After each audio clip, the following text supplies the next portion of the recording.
C'est mon corps qui a dit stop à un moment donné, hein. Le corps et l'esprit, parce que c'est toujours un peu lié. Donc les burn-out, je crois qu'il y a un jour où tu ne veux plus et tu ne peux plus te lever. Et là, il y a des feux rouges qui s'allument de partout et c'est le point d'arrêt, quoi. Que tu es obligé de prendre des décisions et surtout d'arrêter. Parce qu'on croit toujours qu'on est irremplaçable, hein. C'est ça qui est terrible, c'est que tu sens que tu vas pas bien, etc. Mais tu te dis, il faut que j'y aille, parce que sans ça, comment ils vont faire? Ils ne peuvent pas leur faire ça. Tu attends le point un peu de non-retour pour réagir. La première fois en tout cas, quand ça t'arrive et que tu ne sais pas trop ce qui t'arrive. Moi, je croyais pas que c'était possible de réaliser son rêve de vie et que devenir écrivaine pour de vrai, tu vois, ce soit possible. Quand j'avais la main dans la boîte aux lettres au moment d'envoyer mon premier manuscrit, hein, à une maison d'édition. Le rêve à portée de main, pourquoi pas moi? Je suis Charlotte Desrosiers-Natral et je suis heureuse de t'accueillir sur Pourquoi pas moi. On a tous rêvé un jour de changer de vie. Certains ont osé écouter leur petite voix et ils ne le regrettent pas. Grâce à ces témoignages sans coupe, découvre les coulisses de leur réussite. Pourquoi pas moi? L'invitation à écouter ta petite voix. Il y a des livres qui peuvent changer une vie. Ce qui est extraordinaire dans le cas de Raphaël, c'est que ta deuxième vie commence quand tu comprends que tu n'en as qu'une, a radicalement changé sa vie et il a changé la vie de plusieurs millions de lecteurs, dont je fais partie bien évidemment. Depuis ce succès phénoménal, elle a écrit 3 autres romans, dont le dernier est paru en janvier. Je vous le fais gagner sur Instagram. Retrouvez le lien dans les notes de l'épisode. J'ouvre une petite parenthèse. Si le podcast vous plaît, n'hésitez pas à en parler autour de vous à ceux à qui il pourrait faire du bien et à vous abonner sur votre plateforme d'écoute préférée et laisser 5 étoiles et un commentaire sur Apple Podcast. Je referme la parenthèse. Raphaël a fait l'école Estienne, une école d'art appliqué. Elle a commencé sa carrière dans la publicité, où elle était conceptrice-rédactrice. Suite à un burn-out, elle crée des team building par l'art. Elle écrit quelques guides de développement personnel, mais son rêve est d'écrire un roman. La route n'a pas été toute droite, mais Raphaël est le plus incroyable succès littéraire des dernières années. Elle est désormais l'une des auteurs les plus vendues en France. Je vous souhaite la bienvenue dans l'univers de Raphaël Giordano. Bonjour Raphaël. Oui, bonjour Charlotte. Je suis ravie d'être avec toi. Oui, je suis ravie de t'avoir aussi. Merci beaucoup d'avoir répondu à mon invitation. Est-ce que tu pourrais nous parler de l'objet que tu as choisi pour te présenter, s'il te plaît? Jolie entrée en matière alors. Tu vois, je t'ai envoyé tout à l'heure la photo de ce petit galet peint. Tu vois, c'est un galet qui véhicule quelque chose de très positif. Tu vois, c'est cette pousse qui sort du sol et qui est en pleine germination. Et voilà, il y a de l'or, il y a du vert. Enfin, c'est très inspirant pour moi. Alors, tu vois, j'ai choisi cet objet parce que c'est un objet tout simple à la fois. Et ça me ressemble parce que c'est simple et symbolique. Et moi, je suis très comme ça, sur les symboliques, les choses qui ont du sens, mais en même temps, c'est sobre, un petit galet. Puis peut-être qu'un galet, c'est synonyme de chemin pour moi, tu vois. Donc, comme tu le sais, je consacre beaucoup de mes recherches à comment mieux cheminer dans l'existence. Et ben ça aussi, c'est chaque pierre qu'on pose et tous les pas qu'on peut faire. Ça m'a fait sourire parce que ce week-end, comme je te disais juste avant qu'on enregistre, le seul livre que je n'avais pas lu de toi, c'était Le jour où les lions mangeront de la salade verte. Et en lisant, enfin, j'ai pas encore fini, mais en lisant ce week-end, tu disais, donc il y a une personne qui organise des programmes et dedans, elle propose aux personnes de se présenter avec un objet. Et Oui, sachant que cette question-là, moi, donc c'est la question que je pose depuis le début du podcast à chacun de mes invités. Donc ça m'a fait sourire de voir ça. Oui, moi aussi, quand tu m'as demandé ça, ça m'y a fait penser. Je dis, mais c'est une belle entrée en matière, j'aime bien. Est-ce que tu peux nous raconter de là où est-ce que tu es née, où est-ce que tu as grandi? Ouais.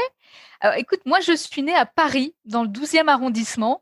Et je suis pas née toute seule, puisque comme tu sais, je suis née avec ma sœur jumelle. Voilà, donc on est vraiment arrivé en avance. On était des petites pitchounettes. On est arrivé à 6 mois et demi, tu vois. Donc, mais c'est bien, ça raconte quelque chose de mon histoire parce qu'il y a eu d'emblée un instinct de vie extrêmement fort. Tu vois, c'est très très fort accroché. Et ouais, ça marque le début de l'histoire. Et après, j'ai grandi à Paris. Donc, tu vois, je suis une Parisienne pure souche, qui n'est pas si fréquent, Bon. paraît-il. Mais Tu n'as jamais quitté Paris? alors, j'ai quitté Paris, hein, oui, mais on peut vraiment dire que j'ai vécu à Paris et que c'est Enfin, quand je dis tu mon n'as jamais village, quitté quoi. Paris pour y vivre, entre guillemets. Oui, Enfin, oui, oui, oui. J'ai toujours vécu à Paris. Tu vois, il y a eu, j'ai juste habité quelques mois en Angleterre quand j'ai fait cet échange Erasmus, comme dans le film. Tu sais, c'était pas l'auberge espagnole, mais moi, c'était à Leeds en Angleterre. Et ça avait été une expérience géniale d'un ailleurs comme ça, très, très enrichissant. et quel type de petite fille tu étais? Quel type de télé? Ben, écoute, la même que maintenant, hein, on peut le dire. Non, je fais soit. Je n'ai pas changé. Euh, Écoute, j'étais une petite fille, ben, un peu toujours à bricoler des choses, euh, oui, dans mes carnets, je peignais, j'écrivais des petits poèmes, je dessinais beaucoup. Ouais, voilà. Et puis avec ma sœur jumelle, on s'inventait des mondes imaginaires, enfin, où je me racontais des films. Enfin voilà. Écoute, je crois que j'étais une petite fille plutôt vive aussi, tu vois, qui aimait bien rigoler, qui aimait bien plaisanter. Donc en tout cas, j'étais pas une introvertie, tu vois. C'est pas trop mon profil, voilà. Donc j'ai encore une photo de moi ici avec un micro à la main, tu vois. J'avais quand même, on avait un peu le sens du spectacle, on va dire. Ouais. Et Ouais. quand tu étais petite, tu te disais, ah, quand je serai grande, qu'est-ce que je ferai? Oui, et ben figure-toi que dans un vieux journal intime, tu sais, c'est qui ferme avec les Hello Kitty, avec les petites clés qui se ferment comme ça. J'avais retrouvé une phrase qui m'avait étonnée parce que j'avais marqué que je voulais écrire des livres, enfin être écrivaine ou infirmière. Et c'est Génial. rigolo parce que dans infirmière, il y avait une notion un peu de venir en aide aux autres, enfin d'aider les autres, d'accompagner, enfin une espèce de truc soignant comme ça. Je suis pas du tout devenue infirmière, mais en tout cas, j'ai réalisé le premier rêve de devenir écrivaine. Oui, C'est et puis joli. soigner aussi, parce que à Oui, travers tes livres, c'est pas juste des livres, c'est bien ouais, plus. Donc tu accompagnes les gens aussi sur leur chemin. Enfin, tu soignes enfin, je pense que c'est ça peut vrai. soigner certaines plaies ou en tout cas éviter certaines plaies. Ben, c'est vrai, vraiment, tu vois, malgré moi, j'ai vraiment envie. Alors, je suis romancière aujourd'hui, ça c'est sûr, mais j'ai envie d'offrir ce truc en plus à mes lecteurs. Et j'ai trouvé ce moyen de faire passer, d'être une passeuse d'idées, d'images, de réflexions pour aider les gens à cheminer dans leur existence. Et Mm. c'est sans doute ça qui fait le petit plus de mes romans. Ouais, carrément. Et avant qu'on parle donc de ta vie de romancière, qui est une énorme révolution dans ta vie et dans celle des autres, comment ça s'est passé au moment de choisir ce que tu allais faire en terminale? Ah, la panique à bâbord. Non, mais voilà. Et j'étais très bonne élève, tu vois. Et j'ai fait un bac A1 qui à l'époque correspondait à maths philo, filière comme ça. Et comme beaucoup de mes camarades, ne sachant, enfin, à la fois j'avais cette passion pour le dessin, la peinture, et puis un peu comme tout le monde, je savais pas trop ce que je voulais faire, et j'étais inscrite en droit dans une fac de droit. Tu sais, c'était un peu quand on savait pas, on faisait ça. Et au dernier moment, parce que bon, je me passionnais aussi pour la psycho, donc tu vois, j'en avais beaucoup discuté avec ma mère, donc tu vois, voilà. Et puis finalement, ma passion pour le dessin à ce moment-là l'a emporté. Et je me suis inscrite. Ma mère m'a dit, bah, vas-y, tente une année. Donc j'ai fait l'atelier maître de Penningen à Paris. Voilà, pour découvrir ce que j'avais à faire dans l'art. Et petite parenthèse, tes parents, ils faisaient quoi comme métier? Eh ben alors, ma mère est psychologue de formation. Elle a fait tout le cursus universitaire jusqu'au DEA, enfin vraiment la totale. Et après, elle a bossé elle travaillait comme consultante formatrice pour les entreprises, pour un grand cabinet parisien. Et puis mon père, ben, ressemble beaucoup à mon personnage à Basile. Là, tu vois, il y a à mon zèbre dans mon dernier roman, Le Bazar du zèbre à pois. Et lui est un ingénieur, bon, inventeur, érudit, enfin bon, un omniscient. Enfin non, je sais pas comment on peut dire. Mes deux parents sont des humanistes, voilà. J'ai eu la chance de grandir dans un milieu assez cultivé. Donc, ce sont des gens waouh, qui ont des choses à partager, on va dire. Oui. Et donc, du coup, au moment où tu t'es dit, où tu as fait Penningen et après, le fait de justement de partir dans l'univers artistique, c'est quelque chose qui a été accueilli, du coup, comment par ta famille? Ah ben pour le coup, non, non, très bien. Très bien, d'autant qu'après ma première année à Penningen, j'ai passé les concours pour l'école Estienne, qui est l'une des 4 écoles nationales d'art appliqué. Et bon, bah voilà, du coup, j'ai intégré l'école Estienne, donc voilà, qui est une école publique. Et voilà, si tu veux, c'est une très belle école. Et qui était pas, parce que c'est pas les beaux-arts non plus, tu vois, donc c'était assez rassurant, parce que quand même, c'est un cursus qui est censé conduire à l'entreprise. Donc, D'accord. c'était pas non plus l'art, voilà, t'apprends, les écoles d'art appliqué, t'apprends vraiment un métier, en l'occurrence, et ça allait. Ouais, Ça reste structuré. Et donc, au moment de commencer à travailler, donc, tu es partie dans une agence de com. Ah oui, bon, on va passer en accéléré parce qu'en réalité, c'est évidemment toujours un peu plus complexe, hein. J'ai commencé comme directrice artistique, puis après, presque par hasard, je suis devenue conceptrice, rédactrice. Pour les gens qui l'ignorent, ben voilà, dans les agences de communication, il y a ceux qui s'occupent un peu plus des images et ceux qui s'occupent un peu plus des mots. Et comme moi, je maîtrisais très moyennement la PAO, et puis en fait, j'avais cette fibre depuis toujours pour l'écriture, hein. Mais je savais pas que ça pouvait être un métier à la base. Ce que je trouve intéressant, c'est qu'en fait, mine de rien, tu as eu un moment où tu t'es rendu compte que quand tu étais en agence de com, que finalement, tu n'étais pas à ta place, tu n'étais pas bonne là-dedans. Et donc, du coup, tu as changé. Alors, tu vois, ça s'est pas tout à fait passé comme ça. Non? C'est qu'en fait, j'étais excellente comme créative. Ouais. Donc, j'étais faite pour ce métier-là. Ça, là-dessus, il n'y avait pas de souci. Mais après, la vie a fait que je suis tombée après dans une agence qui a été qui a été un peu comme un piège, quoi. Je sais pas, humainement, D'accord. je suis tombée un peu sur des profils burnés, si tu veux. OK. Comme dans mon livre le jour où les lions mangeront de la salade verte. Bon, bah, c'est-à-dire, c'était un petit peu un profil, une sorte de harcèlement, de choses comme ça. Donc, toutes les pressions subies auxquelles je m'attendais pas, et j'étais assez mal préparée, en fait. Tu vois, c'était plutôt une chose humaine. Et D'accord. comme tu sais, quand on est zèbre comme moi, ou ce profil artiste, il y a l'hypersensibilité qui est livrée avec. Et surtout quand on débute et qu'on ne sait pas grand-chose sur rien. Et c'est ce qui s'est passé pour moi. Je ne savais pas poser mes limites, je ne savais pas m'imposer. Donc j'ai T'avais quel âge? Ben là, c'était même un petit peu plus tard, vu que j'avais 27 ans, 27, 28 ans quand même, tu vois. Mais voilà, c'est le dernier poste qui m'a fait vraiment, qui a été le point de bascule de mon parcours. C'était celui-là. On m'avait engagée comme directrice de création. Donc, tu vois, j'étais à la fois tellement contente d'être promue, d'avoir cette promotion, et c'était extraordinaire, toute jeune comme ça. Et surtout, je me faisais une haute idée déjà de l'humain depuis longtemps, parce que j'étais passionnée par la communication, le management, enfin donc oui, le management d'équipe.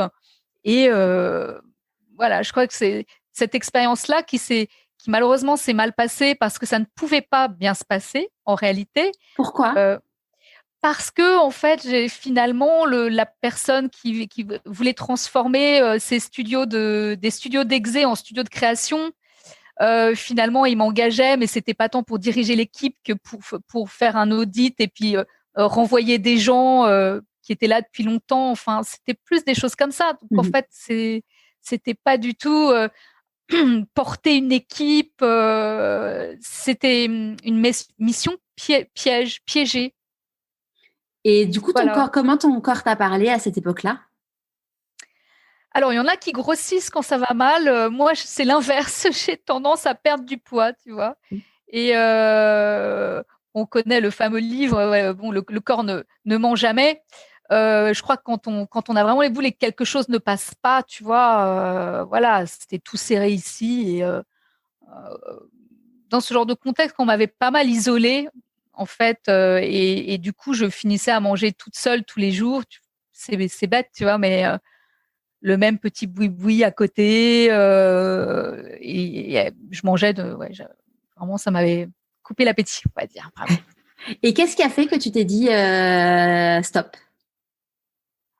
C'est ce qu'on se disait, hein, c'est mon corps qui a dit stop à un moment donné. Hein.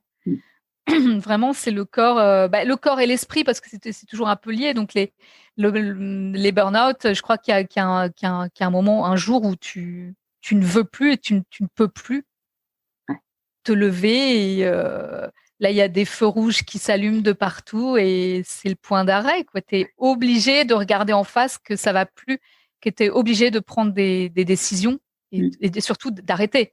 Ouais. Parce qu'on croit toujours qu'on est irremplaçable, hein, c'est-à-dire que c'est ça qui est terrible, c'est que tu sens que tu vas pas bien, etc. Mais tu te dis, il faut que j'y aille, parce que sans ça, comment ils vont faire? Ils vont jamais boucler tout leur dossier. Voilà, donc tu t'imagines que la Terre va ça. Tu peux pas leur faire ça, que la Terre va s'arrêter de tourner, etc. Donc tu attends le point un peu de non-retour pour réagir. La première fois en tout cas quand ça t'arrive et que tu ne sais pas trop ce qui t'arrive. Et comment tu l'as vécu du coup à ce moment-là quand tu as pris conscience que c'était un burn-out? Je l'ai pris, je veux dire, je me le suis pris en pleine face, tu vois, et dans ces cas-là, tu ne sais pas trop ce qui t'arrive. Enfin, moi, tu es forcément dans une position de passivité parce qu'à ce moment-là, tu subis tout précisément. Tu subis. Et là, déjà, t'attends. Tu es comme une torture qu'on a retournée sur le dos. Tu as les pattes qui s'agitent en l'air et voilà, c'est fini. Je veux dire, c'est arrêt sur image. Il n'y a plus rien qui bouge. Ouais, et quand du coup tu étais donc sur le dos, tel une tortue. Ah oui, comment tu t'es arrêté, j'imagine, en arrêt maladie. Ah oui. Il t'a fallu combien de temps pour dire j'y retourne pas? Parce que entre le moment où tu es arrêt buffet et le moment où il y a entre guillemets l'espèce moi j'appelle ça, enfin je l'ai vécu comme un deuil cette période-là, mais de se dire voilà, en fait j'accepte de dire non et de dire stop à cette vie pour laquelle j'ai tant travaillé en fait. Ça a été un déchirement tout ça quand même, parce que en plus je ne voyais pas que le problème ne venait pas de moi et j'étais persuadée que c'était moi qui avais échoué et qui était nulle. Et bon, même il aura fallu par la suite que je vois plusieurs personnes finir en burn-out au même poste que moi pour comprendre que voilà, ça pouvait pas, à l'impossible, nul n'est tenu, quoi. C'est vraiment, c'était pas possible. Oui, ta question c'était. C'était du coup, tu t'es arrêté entre le moment où tu t'es arrêté et le moment où tu as dit stop, en fait, j'y retourne pas. Non, mais c'est-à-dire, non, très clairement, il n'y a pas eu le moment où je me suis vue y retourner. C'est-à-dire, je me suis dit, même ça allait plus loin, c'est genre plus jamais je ne retournerai en agence, je n'en serais plus jamais capable. Mais tu vois, j'y mettais une notion de capacité à ce moment-là, au lieu d'y voir, de sentir une notion de qu'est-ce que j'aime, qui suis-je, qu'est-ce qui va me faire, quel est l'environnement et la passion qui va me faire du bien, tu vois. Donc je prenais tout par le mauvais bout de la lorgnette, quoi. Voilà, c'était pas comme ça qu'il fallait raisonner. Oui, mais en même temps, c'est pas comme ça qu'on nous a appris à raisonner. Non, parce qu'on te dit le martinet, bon, j'en serais pas capable. Donc, tu vois, c'est hyper autodestructeur parce que tu te dis que c'est toi qui as une culpabilité immense de pas y arriver. Alors qu'en fait, non. Merci, super, tu te casses de cet endroit qui te fait du mal, c'est génial. Voilà, non, à ce moment-là, tu es persuadé que c'est toi qui es nul et que tu es une inadaptée du site. C'est ça. Et donc là, suite à ça, si mes renseignements sont bons, tu es partie. Très renseignée, Charlotte. Ouais, tu as créé ta propre entreprise. Oui, alors on passe toujours un petit peu en accéléré, c'est-à-dire que ça s'est pas fait tout de suite. Ah bon Ah non, non, ça met toujours un petit peu de temps. Il t'a fallu combien de temps pour te remettre sur les pattes Sur les petites pattes, ça a mis du temps, c'est-à-dire que entre le temps de se remettre, bon déjà physiquement et psychiquement, etc. Après, c'était vraiment un pied devant l'autre, hein, très très lent. Et après, c'était vraiment ma théorie des petits pas. C'est vraiment, comme je me sentais pas capable de repartir pour un vrai travail en CDI ni rien, mais il fallait quand même bien songer à des solutions pour gagner ma vie. J'ai commencé à prendre un emploi à mi-temps, vraiment très très en dessous de mes compétences en réalité. J'étais téléprospectrice, tu vois. Ok.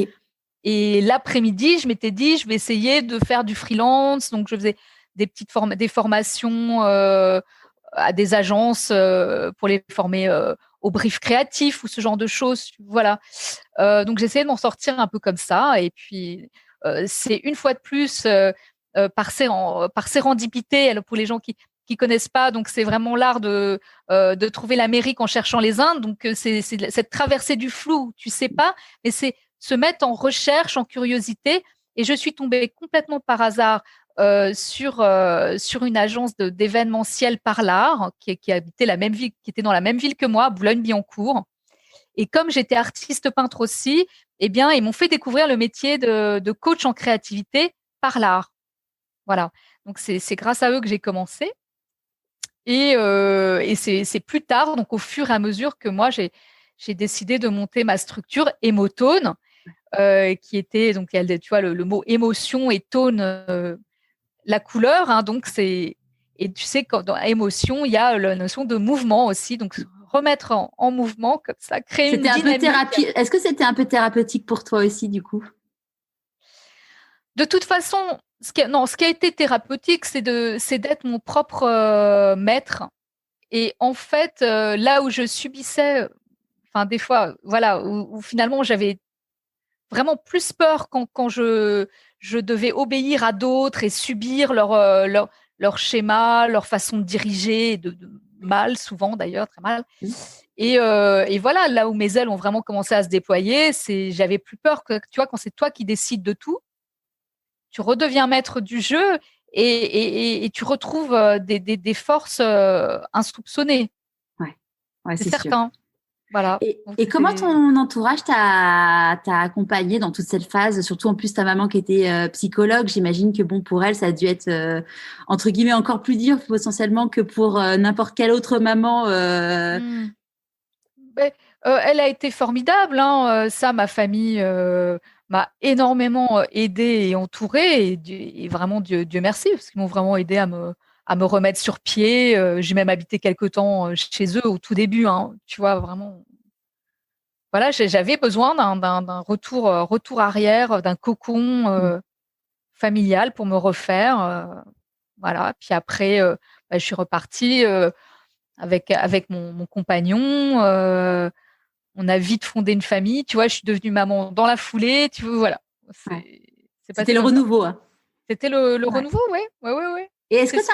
tu as un conseil du coup, parce que bon, t'es une ancienne burn-outée depuis quelques années, Oui, maintenant tu ça as du fait, non, recul bah oui, sur les choses.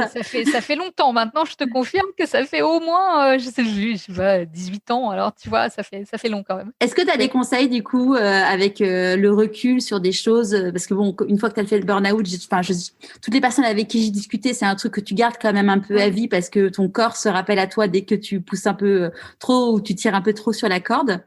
Mais tu sais, de toute façon, tous, chacun de nous, toute la vie, si tu veux, la vie passe son temps à nous déstabiliser. Enfin, la vie, c'est un équilibre tenu, tu vois. Et c'est pour ça que moi, je prône le travail sur soi parce que au départ, quand on est tellement un peu, on débute dans l'existence, où on est un peu à vif, comme ça, on se connaît mal. Alors, tu marches sur un fil, tu vois. Alors là, c'est très facile de tomber d'un côté ou l'autre et d'être déstabilisé. Et je trouve que plus on travaille, on se connaît, qu'est-ce qui te fait du bien quand t'as un coup de moins bien. Moi, j'ai vraiment mes astuces, mon kit SOS, warning, ça va moins bien, tu vois, vraiment. Hein, et Dieu sait que même encore maintenant, ça m'arrive, tu vois. En ce moment, c'est pas facile, par exemple, tu vois. Mais du coup, au fur et à mesure, le fil, bah, il devient poutre, tu vois. Et peut-être même qu'en avançant encore sur le chemin, ben, ça s'élargit de plus en plus, ce qui fait que tu es de moins en moins facilement déstabilisé par l'existence. Et c'est évidemment mon objectif, parce que c'est extrêmement désagréable de se sentir mal. Hein, on en sait tous quelque chose. C'est, et voilà. Et Et en même temps, c'est l'art, bon, ben voilà, de savoir que l'existence, ben, ça peut pas être tout le temps tout rose. Donc, il y a tout un chemin, des notions essentielles entre l'acceptation qu'il va y avoir. Tu vois, pas trop stressé quand tu vois que voilà, que ça va être les jours sans, s'appuyer sur des fondations solides de confiance en la vie, voilà, savoir traverser les émotions négatives aussi et non pas les rejeter. Donc, il y a tellement de petites choses à connaître et qui aident pour s'appuyer et pouvoir continuer son chemin. Ouais. Pourquoi tu disais qu'en ce moment, c'est difficile? Mais en ce moment, c'est difficile parce que les gens ne le savent pas forcément.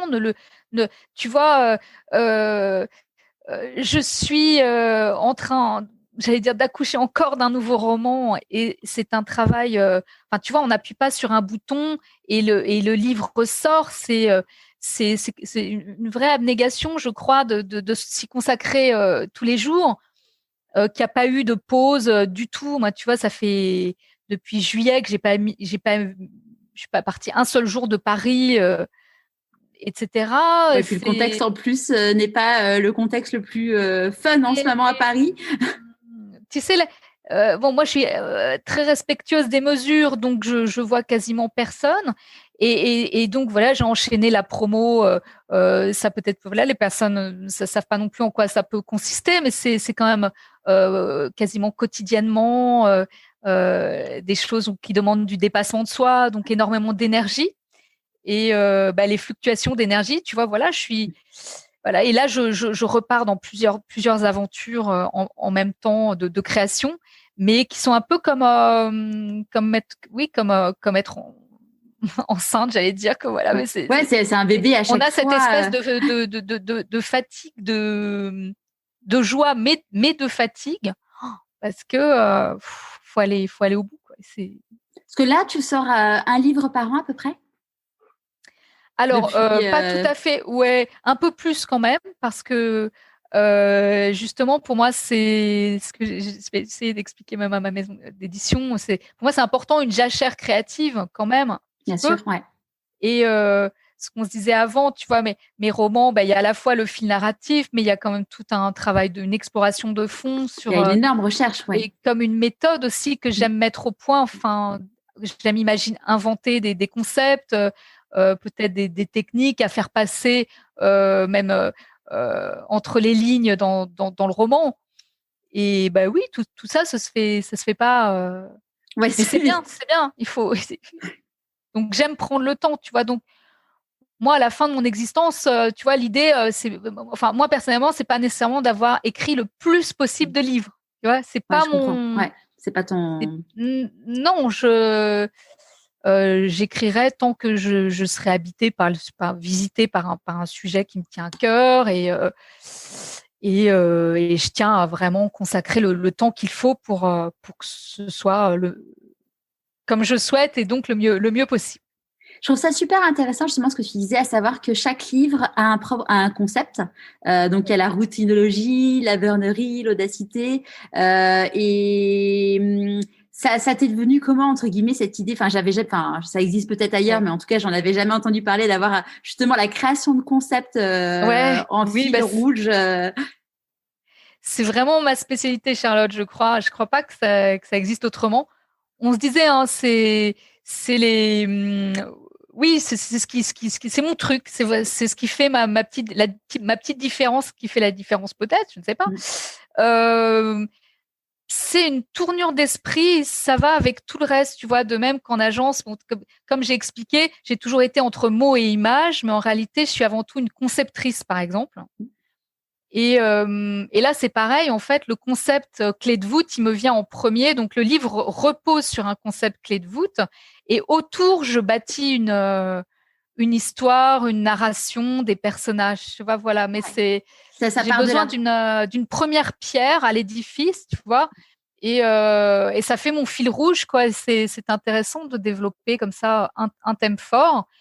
Et puis après, j'aime inventer des mots. Donc à chaque fois, oui, mais je l'ai dit, mon premier métier, c'est la conception-rédaction.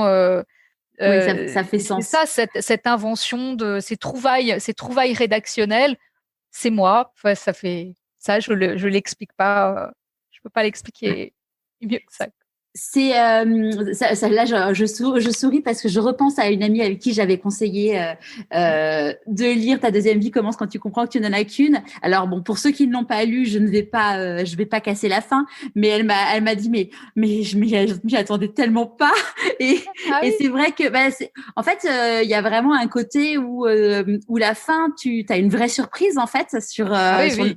et où on s'y attend pas et je trouve ça, enfin moi je trouve ça chouette ces livres où ou pareil, tu vois Virginie Grimaldi, où à la fin, à chaque fois, il y a un truc où t'as un truc, tu t'imagines pas que ça pouvait arriver, et du coup, ça te chamboule Oui. tout, et du coup, tu as envie de relire le livre, en fait, pour pouvoir revoir tous les petits indices.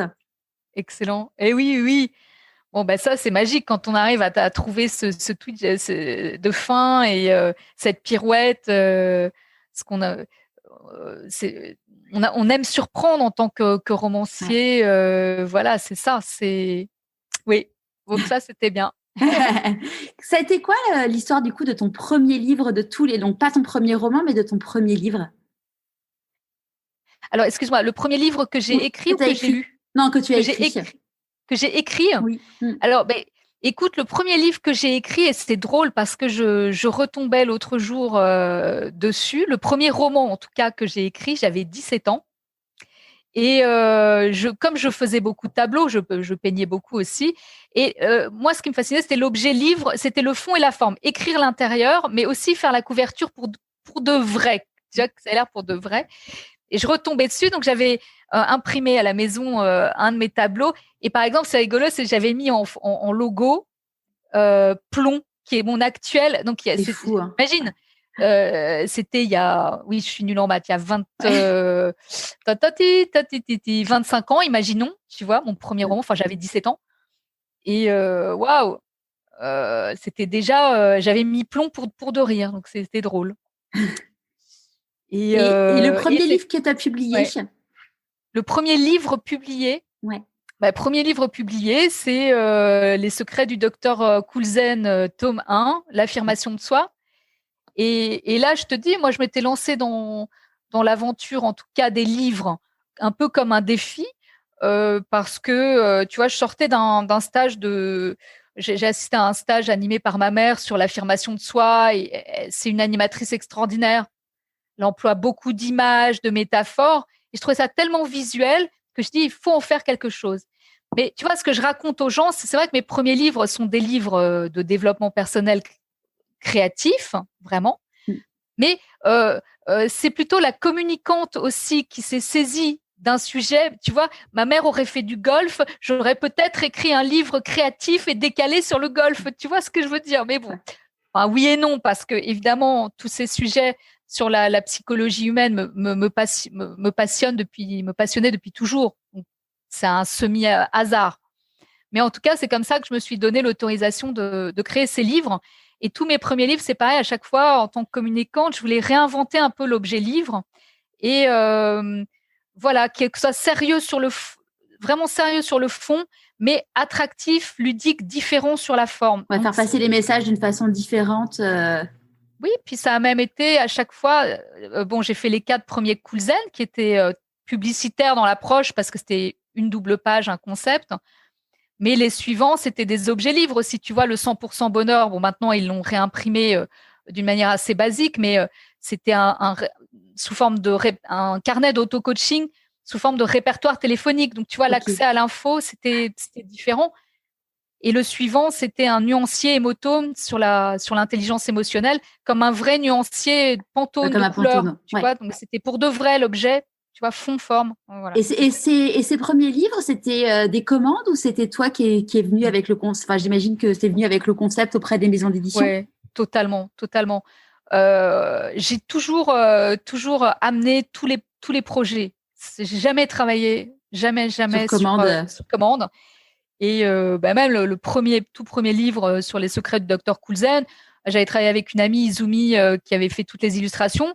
On avait monté un petit dossier, on connaissait personne dans l'édition, et on a vraiment envoyé, tu vois, on avait vraiment bien ficelé notre dossier, et on a envoyé presque au petit bonheur la chance, tu vois, enfin en regardant juste le nom de maisons d'édition au hasard, presque, tu vois.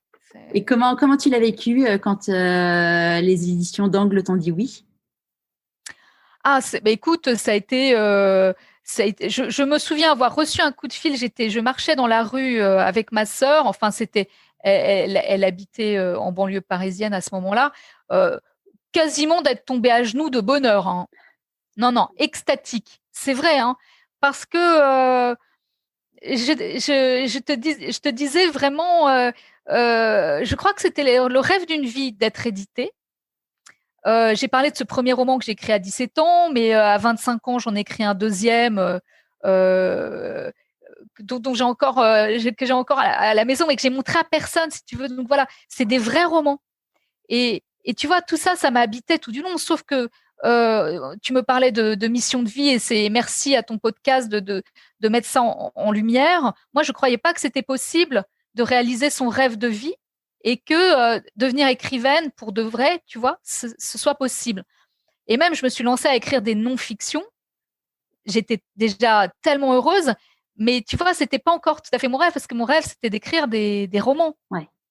Et j'ai mis encore un paquet. T'en avais conscience à cette époque-là? Non. Enfin, attends. Je faisais tout un peu de front, donc j'avais l'impression de faire mes armes, mais enfin, franchement, au début, je rentrais dans les éditions. Pour moi, c'était déjà un rêve éveillé. Les salons du livre, être invité, être publié, avoir mon nom sur un livre, c'était quelque chose d'extraordinaire. Mais voilà, j'avais un rêve enfoui d'écrire des romans, mais j'ai mis quand même un paquet d'années à le faire ressurgir, ce rêve, puisque j'ai quand même écrit un certain nombre de livres avant. C'est quoi le déclic qui a fait que tu t'es dit, allez, ça y est, celui-là, j'y vais, je me lance?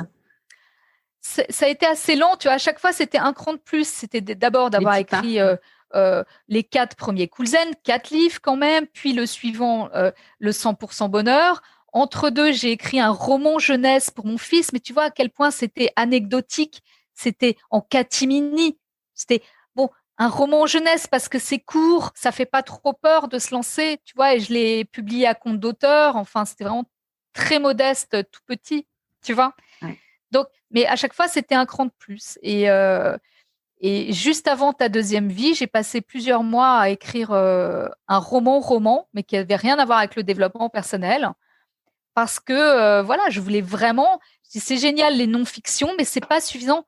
Je suis créative, mais je montrais que je suis créatrice. Enfin, c'est peut-être la même chose que dans la mode, je sais pas. Enfin, taquiner les mots un cran, enfin aller un cran plus loin. Tu vois, dans l'imaginaire qui m'a toujours habité. Si j'ai quelque chose à montrer quand même, c'est pas possible. Voilà. Et ce roman que j'ai écrit, il n'a pas trouvé preneur parce que c'est rigolo, voilà. Et t'as eu, je sais plus ce que tu disais sur ton site, 14 refus, 14 ou 15 refus. C'est pareil, j'ai encore les lettres et c'est très 15 touchant. refus, ouais, c'est ça. T'as les plus grandes maisons d'édition qui m'ont dit, voilà, malgré tout l'intérêt, blablabla, nous avons le regret et t'as passé plusieurs mois à écrire quelque chose et t'es dégoûté que ce soit pas encore là. Et voilà. Et j'aurais pu baisser les bras, vraiment, tu vois, et dire, bon, c'est mort. Et en fait, non, tu vois, 3 mois plus tard, je laissé passer le temps d'un été. Je présente. Alors, j'ai dit, si je peux pas rentrer par les grandes maisons, enfin, par les maisons littéraires, il y a quand même quelque chose qui s'est passé dans ma tête où je me suis dit, j'ai mes entrées déjà dans le monde du développement personnel. Il est vrai. J'avais quand même écrit plusieurs livres. J'étais déjà reconnue par les maisons d'édition, en tout cas, même si c'était un succès d'estime, tu vois, mais voilà. Et je dis, je vais écrire un roman, mais voilà, avec un fond de développement personnel, d'autant que l'histoire de Camille me venait tellement spontanément, vu tout ce que j'avais vécu, moi, tu vois, les 15 dernières années, tout le chemin m'apparaissait tellement clairement sur ce qu'il fallait faire pour réenchanter sa vie. Non, c'est vrai, tu vois, que le pitch, il m'est venu tout de suite. Et du coup, là, tu as écrit le pitch, tu l'as présenté, c'est à Hérode, je crois. Voilà. Mais tu n'avais pas écrit le livre pour le coup. Rien, non. Franchement, j'ai été voir mon éditrice, je lui ai proposé le projet en 10 lignes avec le routinologue, enfin un pitch. Voilà, c'est vraiment quelques lignes pour convaincre. Et c'est vrai qu'elle a trouvé géniale l'idée. Et voilà, donc elle m'a. elle a dit banco pour que je l'écrive. Ils m'ont fait un petit contrat, tu vois, 3000 ex, un petit avaloir comme ça, petit quelque chose. Et puis, voilà, ils ont attendu que je l'écrive. Mais je pense qu'ils ont été très, très étonnés quand quelques temps après, j'ai remis le manuscrit. Parce que je pense qu'ils s'attendaient à un manuel un peu romancé, tu vois, et que c'est plutôt vraiment l'inverse qui s'est passé. Enfin, je pense qu'ils s'attendaient pas à ça. Et tu penses qu'ils ont été voilà. surpris dans quel sens Ah bah dans le bon sens. Hein, oui. ils étaient... Ah ouais. Ah bah oui. Et ils étaient conscients la suite n'aurait pas eu lieu. Non, et vraiment, ils étaient... si là, il se passe quelque chose. Oui. On dit que c'est le même premier roman de développement personnel en France. Oui. Mais ça m'honore, quoi. Franchement, ça me fait très, très plaisir. Mais tu vois, ce qui est drôle, c'est cette sérendipité, c'est en créativité, c'est souvent le mélange d'univers, la croisée d'univers ou la croisée de deux idées qui donne quelque chose d'hybride et donc d'original, enfin de nouveau. Moi, c'est ce qui s'est passé pour moi, presque malgré moi, hein, parce que ce format 2 en 1, presque, on l'a bien vu, c'est cohérent depuis toute mon enfance. Tu vois, vu que j'ai comme ce double cursus créa-psycho, par la force des choses, qui m'est venu donc très naturellement, j'ai rien cherché, et puis après, tout s'est fait. Voilà, c'était cohérent. En fait. Et à partir de quand vous vous êtes rendu compte avec la maison d'édition que c'était en train de faire un carton? Alors, en fait, je dirais qu'il y a déjà eu plusieurs mois avant la sortie, 2 grands pays qui ont acheté les droits, qui ont adoré et qui ont acheté les droits, c'est le Canada et l'Espagne. Ok. Et ça continuait à leur mettre quand même vraiment la puce à l'oreille que le livre avait un gros potentiel. Alors, ils ont dit, on va quand même augmenter le tirage initial. Alors, de 3000, il me semble qu'ils ont imprimé 10 000 exemplaires la première fois. C'est énorme en France, hein, déjà. Ouais. Mais pour te donner un ordre d'idée, aujourd'hui, je crois que la mise en place de mon dernier, tu vois, ça doit être de 150 000 exemplaires, tu vois, en première intention. Donc, tu vois, et ça, c'est la folie. Mais à l'époque, 10 000 en première intention, mais c'était déjà c'était plus qu'une folie. J'étais déjà au nirvana, quoi. Ouais. Et après, ça s'est enchaîné, ce qui était fou parce que personne me connaissait. Évidemment, j'étais une auteure totalement inconnue, premier roman. Mais je crois que la force, ça a peut-être de pas être sorti, que le livre ne soit pas sorti en littérature, mais au rayon développement personnel. Donc, tu avais cette espèce d'ovni au rayon d'épée. Et finalement, il était très visible. Parce que je suis sortie en septembre 2015, enfin, ta deuxième vie est sortie en septembre 2015, en pleine rentrée littéraire. Autant te dire que les écrivains savent ça. Enfin, je veux dire, la majorité, c'était affreux. Tu es noyé parmi des centaines d'ouvrages ou je ne sais combien. Et c'est très difficile de sortir du lot, surtout quand tu n'as jamais été publié. Quoi. En tout cas, republié sur un roman. Voilà, sur un roman. Non. Donc la chance, je pense que c'était aussi d'avoir été visible au rayon développement psycho et développement personnel, mais comme un roman. Et puis après, ça a été exponentiel, quoi. Et comment tu l'as vécu ça, et comment vous l'avez vécu avec ton entourage, tout ça? Ah ben ça a été vraiment l'année de tous les chamboulements émotionnels, c'est sûr. J'étais à la fois, j'atteignais enfin le rêve de ma vie avec ce succès qui arrivait, et je crois que pour une artiste créative comme ça, ben, tu vois, cette reconnaissance qui arrivait enfin, après, il faut le dire, pas mal d'années, un peu à ramer avec une petite entreprise, avec, bon, tu vois, c'était bien, c'était super, mais c'était pas, ça avait un peu du mal à décoller quand même. Voilà. Donc, c'était une immense joie. Et puis, ça a quand même coïncidé, bon, ma foi, avec la séparation d'avec mon compagnon. Donc, c'est vraiment arrivé pile en même temps, tu vois, le même mois, la sortie de ta deuxième vie, waouh, donc c'est. Ouais, t'as un peu le double. Ouais, t'as un peu. Ouais. Ça a été un tsunami émotionnel, tantôt extrêmement positif, tantôt à se retrouver toute seule avec à vivre avec mon gamin qui du coup était quand même pas. Enfin, ça a été un peu compliqué, on va dire. Il avait quel âge, ton fils, à ce moment-là? 11-12 ans. Ouais. 11 ans. En plus, début d'adolescence. Ouais, c'est entré en 6e. Enfin bon, ouais, c'est pas le top. Mais bon. Mais voilà, et puis écoute, après, ce qu'on disait, c'est la vie, hein. Ouais. C'est-à-dire que la vie restant la vie, avec ses règles du jeu et ses...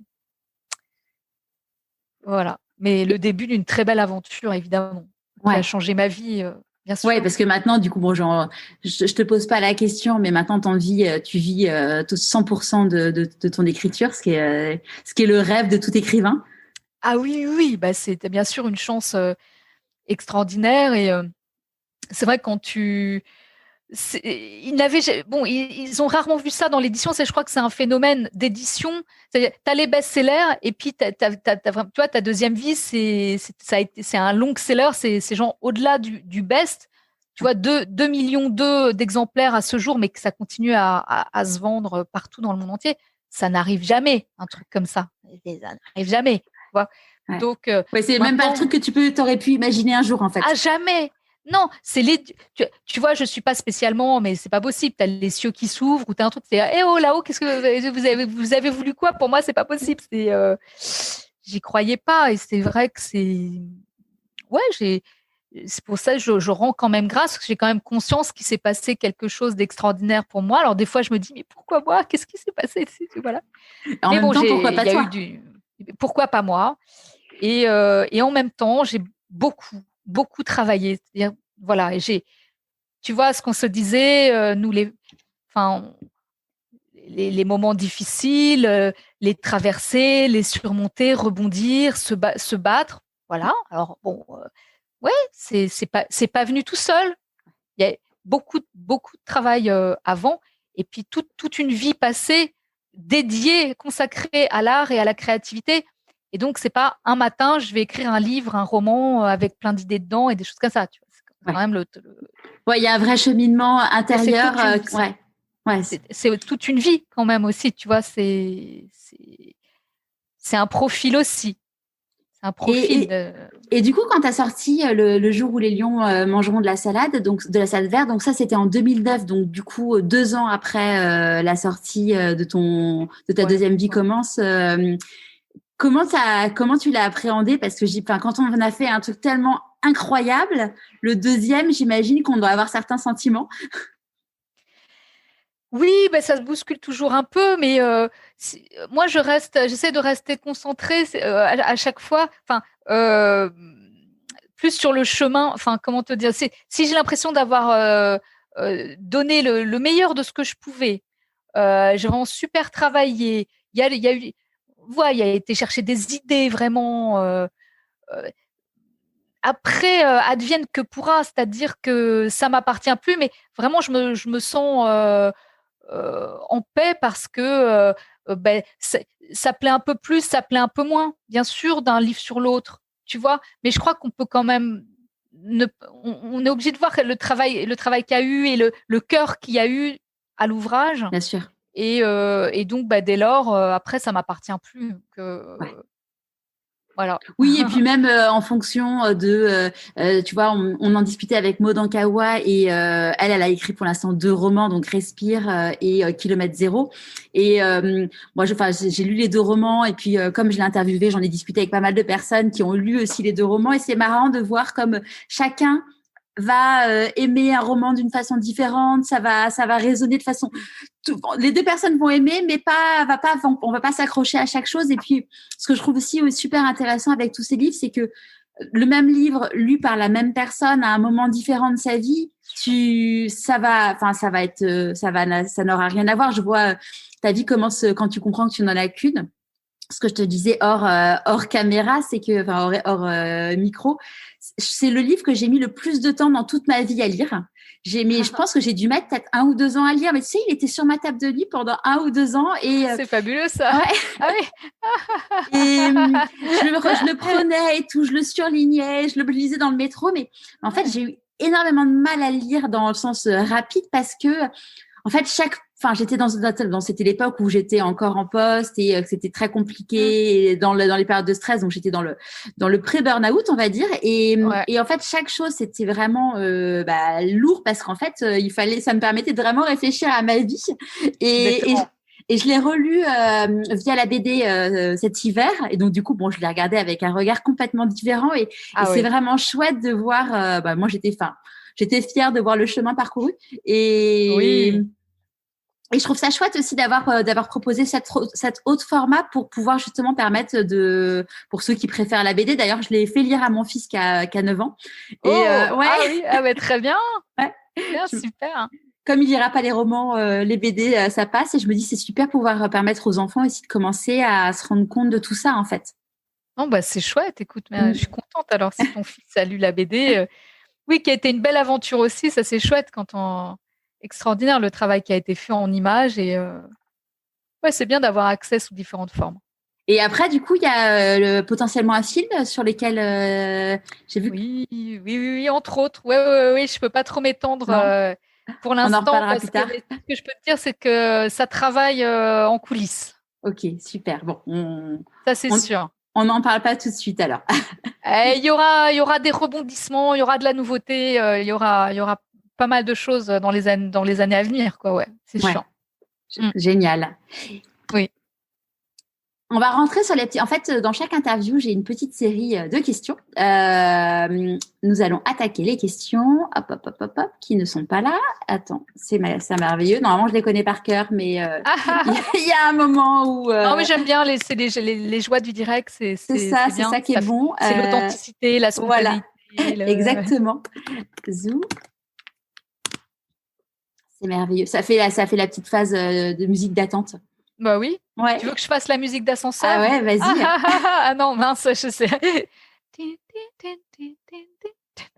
Ou la lettre à Élise. C'est parti. C'est quoi pour toi la réussite?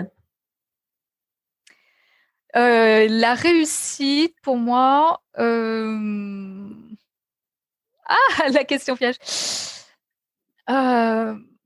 C'est ce moment où tu te poses et tu peux regarder en arrière et où tu vois l'évolution, le chemin parcouru. Et parce que pour moi, le pire serait la stagnation. Tu vois, ce serait d'avoir fait du surplace. Et je crois que c'est ça, c'est se retourner et de voir comment tu as réussi à avancer, à franchir les étapes. À quel grand moment dans ta... Ouais, c'est chouette. À quel grand moment dans ta vie tu t'es dit pourquoi pas moi?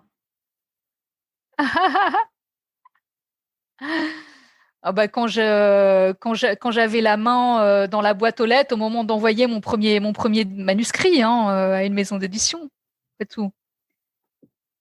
Le rêve à portée de main, pourquoi pas moi? Ouais. Qu'est-ce que la petite Raphaël de 6 ans dirait si elle te voyait aujourd'hui, selon toi? Je suis trop fière de toi.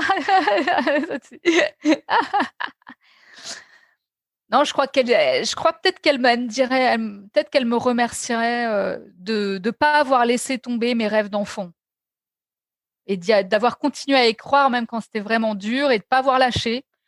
Et c'est pour ça que mon dernier roman, ça parle d'audacité. Tu vois, c'est l'audace et la ténacité d'aller au bout, parce que sans persévérance, voilà, il manque quelque chose et on peut être à ça de réaliser ses rêves. Donc c'est dommage. Ça serait dommage de ne pas y aller. Ce serait dommage de ne pas y aller, oui, complètement. Ouais. On dit que dans la vie, quand on fait des choix, il y a des renoncements. C'est quoi tes renoncements à toi? Écoute, mes renoncements. Mes renoncements. Je crois que dans toute vie de famille, il y a un petit renoncement qui est de se consacrer quand même aux enfants et donc tu vois, voilà, renoncer à une forme de liberté qui aurait pu être plus absolue encore, d'une vie de voyage, une vie de je ne sais pas, mais peut-être que c'est moi qui me, tu vois, mais j'en suis heureuse comme ça. Ouais. C'est quoi pour toi la plus grande difficulté que tu as eu à traverser depuis petite? La plus grande difficulté, c'est la peur, hein.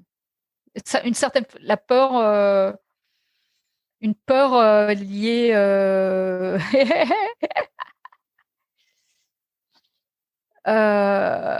liée à la séparation. Ah Ah ah, ah. c'est ah ah, ah Ah ah. Non, mais oui, c'est ça, hein. ah.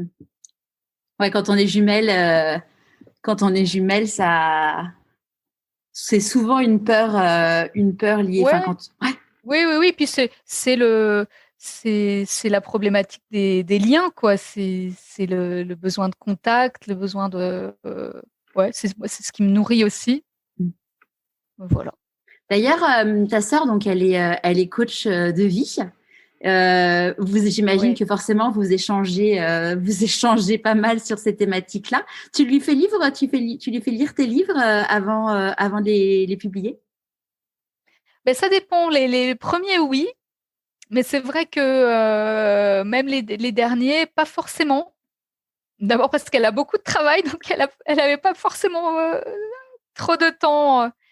Et c'est particulier aussi, tu vois. Donc c'est bien pour l'une comme pour l'autre de comment dire, de pas de reste de Chacun garder son terrain. de Ouais. cloisonner un tout petit peu. Mm. Donc tu vois, par exemple, bah, c'est vrai qu'on parle, mais pas forcément toujours de ces thèmes-là ou tout ça, tu vois. Voilà, on s'évade, on se change les idées aussi, mais oui, par contre, c'est extraordinaire de pouvoir échanger ensemble, Bah, c'est je trouve ça sûr. super aussi que C'est une chance.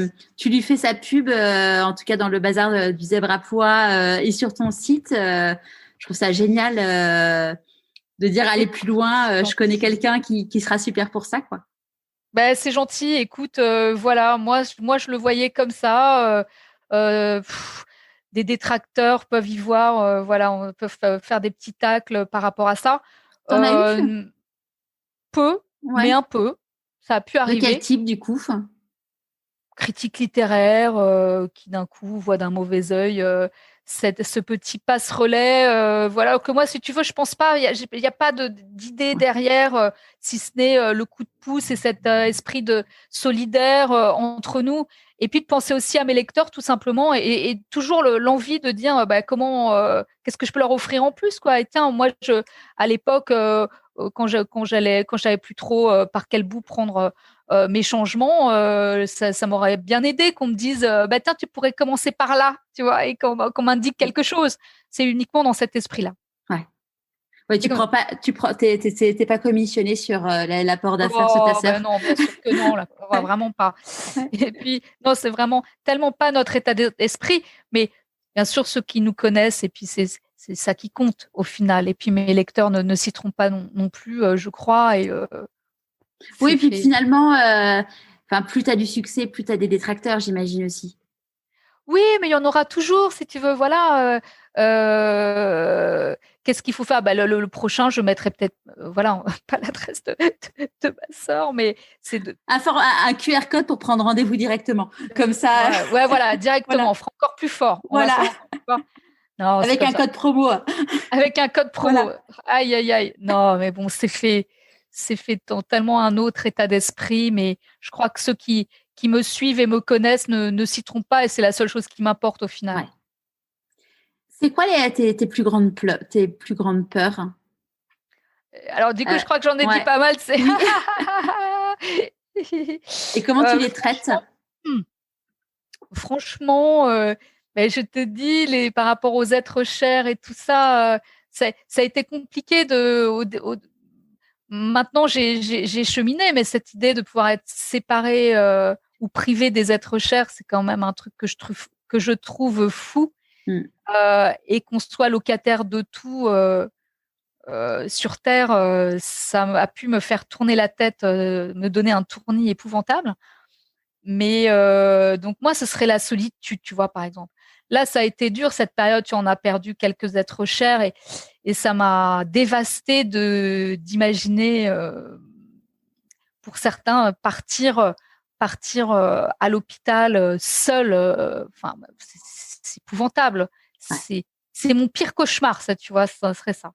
De partir seule?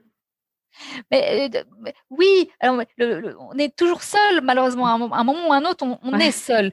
Mais c'est pour ça qu'on n'a qu'une seule, une seule résolution. Moi, c'est d'emmagasiner un maximum, de profiter de chaque instant, de vivre les plus belles choses possibles, tu vois, et d'emmener ma vie, voilà, oui, des choses belles. C'est la seule chose à faire. Qu'est-ce qu'il y a d'autre à faire, quoi, finalement? Mais oui. Oui. De quoi tu es la plus fière aujourd'hui? Eh bien, écoute, mes plus belles réussites, évidemment, c'est à la fois mon fils, dont je suis très fière. Hein, ça, c'est sûr. Voilà, c'est un accomplissement pour une femme de voir grandir. Voilà, il va avoir bientôt 16 ans. Il me dépasse d'une tête et demie. Donc ça, c'est magnifique. Et puis, honnêtement, je suis aussi très fière de mon parcours. Et parce que tout ce que je raconte depuis plus d'une heure, ça a été compliqué par moments. Tu vois, j'ai connu des moments de doute tellement profonds quand j'étais beaucoup plus jeune, évidemment, hein, mais que j'ai décrit, je vais pas refaire. Et vraiment, j'aurais jamais imaginé en arriver là aujourd'hui. Et donc, on peut se le dire quand même, ça, c'est vraiment une belle victoire personnelle. Ah, c'est ma plus grande victoire, c'est quand même aussi mon chemin d'autonomie parce que il a été long. Voilà, d'être une femme complètement autonome aujourd'hui, financièrement, affectivement, de m'assumer, voilà. Et ça, en plus, ça coulait pas de source du tout au départ. Et ouais, bravo, ouais, non, allez, ouais, de temps en temps, on peut s'envoyer. On s'auto-congratule, on se fait des petites tapes. Oh bah écoute, une fois de temps en temps, ça fait déjà. Il faut, c'est important. Je le fais pas souvent, mais de temps en temps. Alors vas-y, c'est le moment où tu peux comme on fait la petite tape aux chevaux, le stroke, comme on dit. Yeah, well done, bien joué. Non, écoute, voilà, c'est ça. C'est important de prendre ce moment-là.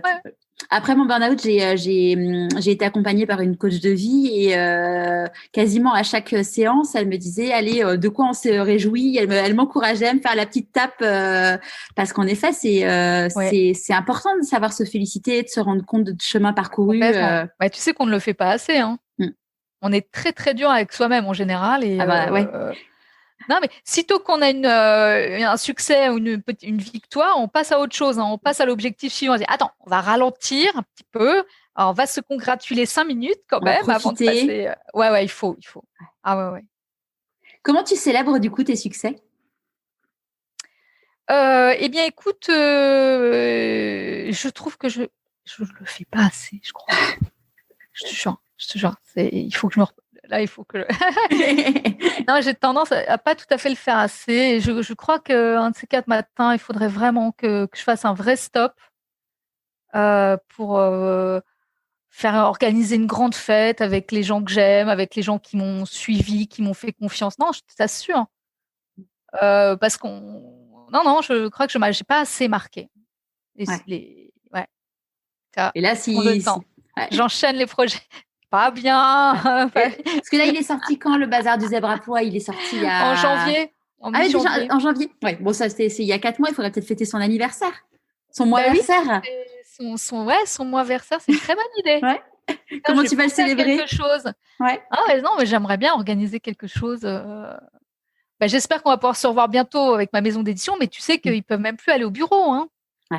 Donc, même pour célébrer quoi que ce soit, c'est. Là, célébrer quoi que ce soit. Hein. J'ai sorti mon premier livre il y a 2 semaines. Il a 1 semaine et demie chez Mango. Génial. Ouais. Oh. Et super. Ça s'appelle Et si je changeais de métier. Donc, tu peux voir la petite couverture là. Ah, très bien. Et j'en parlais justement avec eux en disant moi, de toute façon, je vis plus à Paris. Je suis une vraie Parisienne comme toi, mais je me suis expatriée à Marseille. Et ouais. Alors, tu confirmes que c'est génial. j'ai vécu 8 ans à Marseille. On a quitté Marseille pour que je retourne pas vivre, enfin qu'on retourne vivre à Paris, que je fasse un burn-out. Et puis on a eu le confinement qui est passé par là et j'ai dit à mon mari pendant le premier confinement, je dis écoute, c'est bon là, on y va. Donc on a redéménagé cet été et donc ce que je dis aux Marseillais, je dis attendez. C'est la plus belle preuve d'amour que j'ai pu vous faire quand même, ou en tout cas à la ville, c'est de partir, de revenir, surtout que étant parisienne, une vraie parisienne née à Paris, voilà, on se charrie forcément. Hein, et non, c'est génial. Hein, enfin, c'est tous les jours, je me lève et bon là aujourd'hui c'est pas beau, mais tous les jours je me lève et je me dis mais qu'est-ce qu'on a bien fait quoi. Enfin, ça fait rêver. Ouais. Bah oui, des fois on y songe aussi, mais. Ouais. Paris, c'est chouette, mais bon. Oui, c'est une très belle ville. Ouais, mais là, on a une qualité de vie qui a rien à voir. Enfin, tu vois, on est le 26 avril. Là, il y a une semaine, on faisait du paddle. Il y a 4 jours, j'allais nager. Alors, avec une combinaison, mais j'allais nager dans la mer. Enfin, c'est pas pareil. C'est pas pareil, non. Voilà, c'est sûr. Si tu croises une personne que tu rencontres et qui connaît rien du tout à ta vie et qui te dit tu n'en es là que grâce à de la chance, qu'est-ce que tu auras envie de lui répondre? Que la chance, on la porte en soi et c'est ce qu'on en fait surtout. Donc, oui. Est-ce qu'il y a un conseil que tu aurais aimé qu'on te donne et que du coup tu aimerais donner aujourd'hui?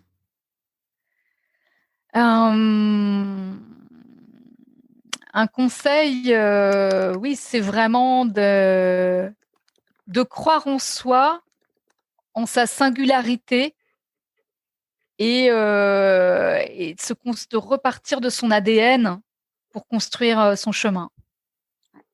Et c'est quoi le meilleur conseil qu'on t'ait donné?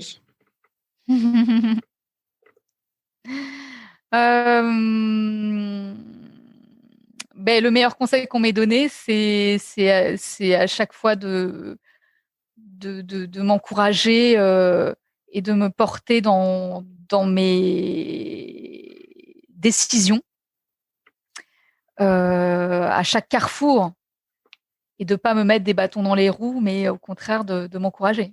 Ouais. C'est quoi tes prochains défis? À part de mieux célébrer. Ah ouais, tu vois, ça a déjà un gros défi. Ouais. Hein. Ah, écoute, mes prochains défis, c'est d'ouvrir, de continuer encore et encore à ouvrir à d'autres champs exploratoires créatifs, tout domaine confondu.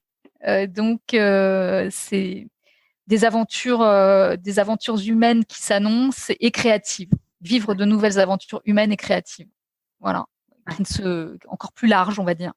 T'as des idées ou... Ah oui, c'est plus que c'est même plus que des idées, c'est en cours. C'est en cours et puis ce qui est encore au stade d'idée, vraiment, l'envie de continuer cette exploration et de vivre des nouvelles expériences. Ouais, pour se sentir vivant et... Oui, d'aller à la rencontre aussi de nouvelles personnes et le fait d'ouvrir va permettre aussi de travailler à plusieurs et ça, c'est très riche pour moi aussi. Ouais. Est-ce que tu aurais un conseil de lecture? Un conseil de lecture. Alors, qu'est-ce que j'ai le dernier livre que j'ai lu, c'était Les enfants sont rois de Delphine de Vigan. Ouais. Ça, je me trompe pas. Et franchement, c'était bien, ça m'a bien plu. Et puis, regarde, qu'est-ce que je dis alors. Et là, celui que je lis, alors ça. Et celui que je suis en train de lire, mais c'est super mal traduit le titre. En plus, c'est même pas français, tu vois, mais c'est une femme médecin. Barbara Wood et l'aube vient après la nuit. Après nuit. C'est très mal traduit de l'anglais parce qu'en réalité, sinon, c'est le titre, c'est Domina qui en fait en latin voulait dire maître et en fait c'est une des premières femmes qui devient médecin en 1880, tu vois. C'est un roman et c'est assez chouette quoi, c'est assez poignant. Donc tu vois, toujours des choses assez variées, tu vois. Voilà, ça celui-là il m'est tombé dans les mains donc. C'était un signe. Voilà, exactement. À qui as-tu envie de dire merci et pourquoi avant qu'on se quitte? Oh, Ça en fait du monde. À qui j'ai envie de dire merci. Bon, déjà à toi pour cette interview. Avec plaisir, merci. Très, très bon moment.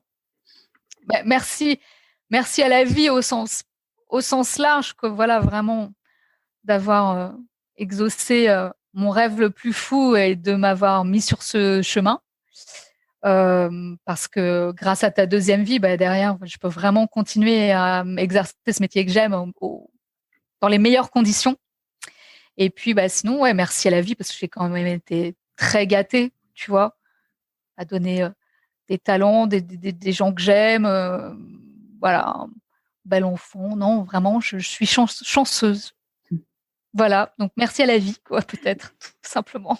Merci beaucoup, Raphaël. Et puis, bon, évidemment, on peut retrouver ton livre, tous les livres dans toutes les librairies françaises, partout pour pouvoir s'inspirer et grandir. Merci, Charlotte. Merci beaucoup. Et le dernier, le bazar du zèbre à pois. Voilà. Ouais, le dernier, le bazar du zèbre à pois. De toute façon, sur Instagram et puis sur le blog, je mets tous les liens pour pouvoir retrouver toutes ces pépites. Super. Merci. Merci beaucoup. Au revoir. Au revoir, Charlotte. J'espère que ce nouvel épisode vous aura plu. Retrouvez sur le blog pourquoipasmoi.co tous les liens vers les romans de Raphaël. Celui vers mon livre, Et si je changeais de métier, et vers le programme Trouver sa mission de vie et écouter sa petite voix.